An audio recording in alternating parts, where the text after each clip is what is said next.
Selamat pagi, Assalamualaikum warahmatullahi wabarakatuh. Berikut adalah penjelasan tentang materi selanjutnya dari enzim bagian pertama yang sebelumnya sudah dibahas, yaitu tentang kinetika reaksi enzim. Jadi bahasan ini menjelaskan bagaimana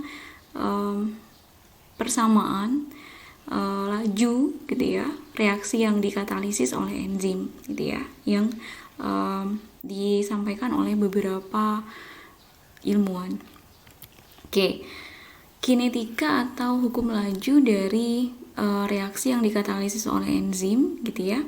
Yang pertama kali disampaikan oleh Pak Michaelis dan Pak Menten tahun 1913. Sehingga kinetika ini dinamakan kinetika Michaelis-Menten gitu ya. Disingkat MM, Michaelis-Menten. Nah, jadi dua ilmuwan ini menyatakan bahwa pada suatu reaksi gitu ya, ini E untuk enzim, S adalah substrat. Kemudian nanti di sini ada tanda panah ya, mestinya enzim ditambah substrat kemudian menjadi kompleks enzim substrat gitu ya. Kemudian menjadi enzim bebas kembali dan menjadi produk gitu ya. Jadi ini adalah persamaan reaksi yang dikatalisis oleh enzim gitu ya. Nah, namun untuk di sini asumsinya bahwa reaksi kebalikan antara E dan P gitu ya, kebalikan dari E plus P menjadi kompleks enzim substrat ini diabaikan gitu ya. Sehingga V atau laju reaksi adalah K katalitik dikali dengan konsentrasi enzim substrat. Oke, jadi ini mohon maaf dia agak bergeser ya. Kalau K1 ini di sini gitu ya. Kemudian K-kat ini di sini. Dia K1 di atas panah ini. Mohon maaf, mungkin nanti saya tuliskan lagi ya. Kemudian saya kirimkan. Di sini ada panah, kemudian atasnya adalah K1, di bawah panahnya adalah K-1, artinya reaksi kebalikan ES menjadi E plus S gitu ya. Kemudian K-kat itu di sini gitu ya. Nah, jadi kalau Michaelis-Menten dia menyatakan bahwa berdasarkan kesetimbangan antara enzim dan substrat gitu ya, dia mengasumsikan bahwa laju disosiasi gitu ya, laju penguraian bila diukur berdasarkan nilai K-kat, K-kat ini adalah konstanta laju katalitik gitu ya, terlalu lambat dibandingkan dengan laju pembentukan K1 dan redisosiasi menjadi kompleks enzim substrat menjadi enzim dan substrat atau K-1. Nah, bila hal ini terjadi maka ES akan selalu mendekati kesetimbangan dengan enzim dan substrat. Baik, jadi di sini Michaelis dan Menten ini mengasumsikan gitu ya, laju disosiasi, laju penguraian yang di sini gitu ya, laju penguraian bila diukur berdasarkan nilai K-kat, K di sini gitu ya, dia akan paling lambat kalau dibandingkan dengan yang di sini gitu ya. Laju pembentukan dari kompleks enzim substrat menjadi enzim dan produk ini paling lambat dibandingkan dengan laju pembentukan kompleks enzim substrat atau K1 di sini konstantanya, atau sebaliknya di sini ES menjadi E plus S, K-1 tadi gitu ya. Maka nanti yang menjadi penentu konstanta rumus lajunya adalah konstanta laju katalitik dikali konsentrasi enzim substrat gitu ya. Nah, dengan demikian karena K-kat ini yang paling lambat gitu ya, dari reaksi ES menjadi E plus P ini yang paling lambat, dia yang menjadi penentu laju reaksi. Oke, mudah-mudahan bisa dipahami, ini bisa dipelajari lagi di buku-buku gitu ya mengenai teori Michaelis-Menten. Nah, berikutnya dua ilmuwan ini menurunkan suatu persamaan gitu ya dari konstanta kesetimbangan. Konstanta kesetimbangan di sini konsentrasi enzim dikali konsentrasi substrat dibagi konsentrasi enzim substrat, kompleks enzim substrat sama dengan K-1 tetapan konstanta laju gitu ya ke arah kiri dibagi konstanta laju ke arah kanan. Yang ini gitu ya. K1 per K-1 per K1 di sini gitu ya. Nah, dari sini dia mensubstitusikan, dia dibalik dulu, ini konsentrasi enzim substrat adalah konsentrasi enzim dikali konsentrasi substrat dibagi dengan konstanta kesetimbangan. Nah, karena konsentrasi enzim ini adalah konsentrasi enzim total awalnya dikurangi konsentrasi enzim yang sudah bergabung dengan substrat, maka ini gitu ya disubstitusikan ke dalam untuk mengganti E gitu ya di sini, sehingga diperolehlah nanti suatu rumus yaitu V adalah K katalitik dikali konsentrasi enzim substrat. Dengan konsentrasi enzim substratnya diganti dengan yang diperoleh dari penurunan persamaan tadi gitu ya. Sehingga V adalah K katalitik dikali konsentrasi enzim substratnya diganti dengan konsentrasi enzim awal dikali konsentrasi substrat dibagi dengan konsentrasi substrat plus konstanta kesetimbangan. Nah, kemudian dilakukan limit tak hingga gitu ya ketika konsentrasi substrat sangat-sangat besar melebihi konstanta kesetimbangan gitu ya. Maka nanti diperolehlah satu rumus limit gitu ya. Konsentrasi substrat mendekati tak hingga, diturunkanlah rumus laju reaksi yang tadi yang diperoleh dari sini gitu ya. Sehingga diperolehlah laju gitu ya. Laju reaksi adalah V sama dengan V max laju reaksi maksimum dikali konsentrasi substrat dibagi konsentrasi substrat plus konstanta kesetimbangan. Oke, ini adalah rumusan laju yang disampaikan oleh Michaelis-Menten. Nah, namun kemudian tahun 1925 gitu ya, Briggs-Haldane, dua orang ini dia mengemukakan kinetika yang sedikit berbeda dengan Michaelis-Menten gitu ya.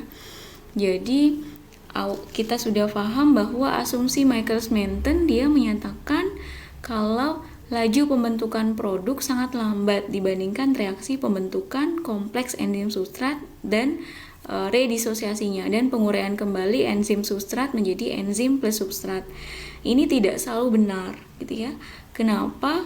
Karena sebagian besar kompleks enzim substrat setelah membentuk kompleks dia selalu berlanjut membentuk produk sehingga diperolehlah nilai konstanta kesetimbangan konstanta laju yang katalitik ini selalu lebih besar daripada konstanta laju disosiasi kompleks enzim substrat menjadi enzim plus substrat. Nah, sehingga argumen yang baru dari Briggs-Haldane gitu ya. Jadi dia menyatakan semakin banyak kompleks enzim substrat yang terbentuk, maka semakin cepat dia akan terdisosiasi membentuk enzim dan juga produk. Oleh karena itu, konsentrasi kompleks enzim substrat akan tetap konstan atau berada dalam kondisi steady state. Steady state ini artinya kondisi konstan gitu ya. Kondisi tetap. Nah, keadaan ini akan terus berlangsung hingga seluruh substrat habis bereaksi. Oke, kita lihat bagaimana penggambaran laju yang dijelaskan oleh Pak Briggs dan Haldane. Oke, ini ada suatu grafik. Pada sumbu Y adalah konsentrasi, ya, konsentrasi substrat. Kemudian pada sumbu X adalah waktu berjalannya reaksi katalisis. Nah, pada awalnya, gitu ya, konsentrasi substrat sangat banyak, gitu ya. Nah, ini konsentrasi substrat kemudian semakin menurun seiring dengan berjalannya waktu karena sudah dikatalisis oleh enzim. Nah, Ini adalah jumlah enzim yang awalnya juga konsentrasinya tinggi gitu ya, semakin lama semakin menurun sehingga konsentrasinya tetap. Demikian juga substrat menurun sampai konsentrasinya setimbang. Nah, pembentukan kompleks enzim substrat yang ini awalnya belum ada, kemudian semakin meningkat gitu ya dengan bergabungnya enzim dengan substrat membentuk kompleks enzim substrat, semakin lama semakin banyak sehingga sampai pada suatu jumlah kesetimbangan yang konstan seperti ini gitu ya. Jadi bentuk kesetimbangannya nanti dari 0 kemudian meningkat konsentrasinya sehingga nanti mencapai kondisi kesetimbangan atau disebut dengan steady state gitu ya, kondisi yang hampir tetap atau konstan. Nah, kemudian Pak Briggs-Haldane ini sedikit mengoreksi persamaan yang sudah disampaikan oleh Michaelis-Menten. Jadi disampaikan bahwa ketika kondisi steady state tercapai gitu ya, konsentrasi enzim per satuan waktu ini hampir mendekati 0. Perubahan ini menggunakan turunan gitu ya, perubahan konsentrasi enzim substrat persatuan waktu ini hampir kecil gitu ya. Nah, sehingga dirumuskan bahwa V adalah K katalitik dikali konsentrasi enzim awal dikali konsentrasi enzim substrat per konsentrasi substrat per plus Km gitu ya, sehingga disikat V adalah Vmax kali konsentrasi substrat dibagi konsentrasi substrat plus Km, konstanta M, konstanta Michaelis-Menten gitu ya. Nah, Vmax ini sama dengan K katalitik dikali konsentrasi enzim awal gitu ya, konsentrasi enzim totalnya. Nah, sebetulnya persamaan lajunya tidak berubah secara signifikan gitu ya, hanya saja konstanta yang awalnya kesetimbangan Ks diganti dengan konstanta yang disebut dengan konstanta Michaelis-Menten. Nah, jadi nanti konstanta Michaelis-Menten atau Km ini dapat diperoleh dari suatu grafik gitu ya, seperti ini. Ini adalah laju gitu ya, laju reaksi pada sumbu Y, kemudian sumbu X-nya adalah konsentrasi substrat. Nah, kemudian nanti reaksi akan berjalan dari 0 kemudian meningkat dan sampai nanti konstan gitu ya, seperti ini, seperti yang disampaikan oleh Briggs dan Haldane tadi. Nah, nanti kecepatan yang paling tinggi ini adalah kecepatan maksimum gitu ya, kecepatan paling tinggi yang kemudian nanti konstan gitu ya. Ini adalah Vmax, kemudian nilai Km di sini adalah jumlah konsentrasi substrat ketika kondisi kecepatan maksimumnya, kondisi kecepatan V adalah setengah dari Vmax gitu ya. Jadi nilai Km sebetulnya sama dengan konsentrasi substrat, namun nilai Km ini adalah konsentrasi substrat ketika nilai V adalah sebesar setengah dari Vmax-nya. Nah, karena di sini kurvanya melandai seperti ini gitu ya, sehingga nilai Vmax-nya tidak bisa ditentukan dengan pasti ini berapa gitu ya. Ini Vmax-nya jadi agak-agak membingungkan, ini sebetulnya berapa, apakah di titik ini atau agak sinian gitu kan ya, kurang bisa di betul-betul presisi gitu ya, betul-betul tepat.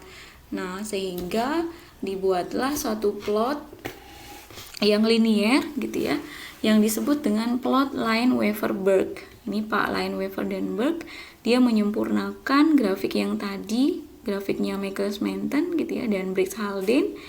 Dia membentuk grafiknya menjadi grafik yang lurus. Dia menurunkan persamaannya, membentuknya menjadi seper V gitu ya. Jadi seper V, kemudian ini dibalik pembilang menjadi penyebut dan sebaliknya gitu ya, sehingga diperolehlah seper V sama dengan seper Vmax plus Km per Vmax kali 1 per konsentrasi substrat. Nah, 1/V adalah sumbu Y, kemudian 1/S adalah sumbu X, maka di sini kita bisa membuat satu titik potong gitu ya. Nah, di sini adalah nilainya min 1/km. Titik potong dengan sumbu X. Ketika Y-nya 0, maka titik potong dengan sumbu X adalah min 1/km. Titik potong dengan sumbu Y, ingat matematika waktu SMA, titik potong sumbu Y ketika X sama dengan 0, maka titik potongnya ini ada nilainya sama dengan 1/Vmax. Kemudian kemiringan grafik slope ini adalah koefisien di depan X, yaitu km/Vmax. Seperti itu. Oke, mudah-mudahan bisa dipahami ini ya. Plot line Weissenberg ini. Jadi dari sini kita bisa menentukan nilai-nilai yang lebih akurat, sebetulnya berapa nilai Vmax, berapa nilai Km gitu ya, dari persamaan yang sudah dibalik oleh line Weissenberg menjadi suatu grafik yang linier. Oke, mungkin nanti kita bisa belajar lagi dari contoh soalnya ya. Kemudian di sini arti nilai Km gitu ya, konstanta Michaelis-Menten. Jadi dia menunjukkan konsentrasi substrat ketika setengah dari populasi pusat aktif enzim terisi penuh gitu ya. Itu makna dari nilai Km gitu ya. Nah, bila nilai Km diketahui, maka fraksi pusat aktif yang mengikat substrat pada berbagai konsentrasi substrat nanti diberikan oleh rumus ini. Namun kita tidak lebih jauh ke rumus ini gitu ya. Cukup memahami apa arti nilai Km gitu ya. Oke, sampai sana saja ya. Nah, kemudian kakat konstanta laju katalitik ini juga sering disebut dengan turnover number gitu ya. Jadi dia menyatakan jumlah molekul substrat yang kemudian dikonversi atau dirubah menjadi produk dalam suatu satuan waktu oleh satu molekul enzim saat jenuh dengan substrat gitu ya. Oke, mudah-mudahan ini nanti bisa dipelajari secara mandiri ya. Kalaupun tidak bisa dipahami, cukup sampai memahami bagaimana konsep Michaelis-Menten, kemudian Briggs-Haldane, dan juga plot line Weissenberg beserta dengan makna Km, Vmax, dan Kk tadi gitu ya. Terima kasih, selamat pagi. Assalamualaikum warahmatullahi wabarakatuh.